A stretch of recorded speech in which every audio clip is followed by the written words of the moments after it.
এটা তামিম। ভুল ভুল ভুল, আমি একটা গুছি মারি। কি হবে যদি আমরা একটা গেমের ভিতরে আরেকটা গেম খেলি? জানি না। সমস্যা নাই, আমি আছি তো। মানে আজকে আমরা 5 জন মিলে একটা গেম খেলবো। খেলাটার নাম কি আমি নিজেও জানি না, তোমরাই পারলে কমেন্টে বলে দিও। খেলাটার নিয়ম হলো এরকম যে আমরা 4 জন একই ড্রেস আপ পরে থাকবো। আর এই যে টাকলা সিংকে দেখতে পাচ্ছ, আরে এইটা না, এই যে টাকলা সিংকে দেখতে পাচ্ছ, সে গেস করে আমাদের নাম বলতে হবে যে কে কোনটা। সে যদি ভুল বলে তাকে আমরা একটা ঘুষি মারবো, আর যদি সে সঠিক বলে তাহলে সে আমাদেরকে এলিমিনেট করে দিবে।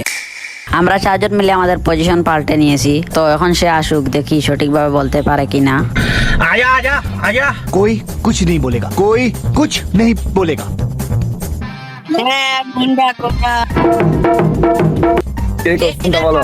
এটা ডাকু। बाल बाल बच गया रे देवा। হয় নাই, এইটা আমি। যাও, আবার যাও। প্রথমবার এই জন্য ঘুষি মারলাম না, আবে সালে। এটা লিমন। এইবার তো ঘুষি খেতেই হবে। এটা ডাকু। তো আজকে এ পর্যন্ত। এই ভিডিওটি ভালো লেগে থাকলে ফলো দিয়ে দিও।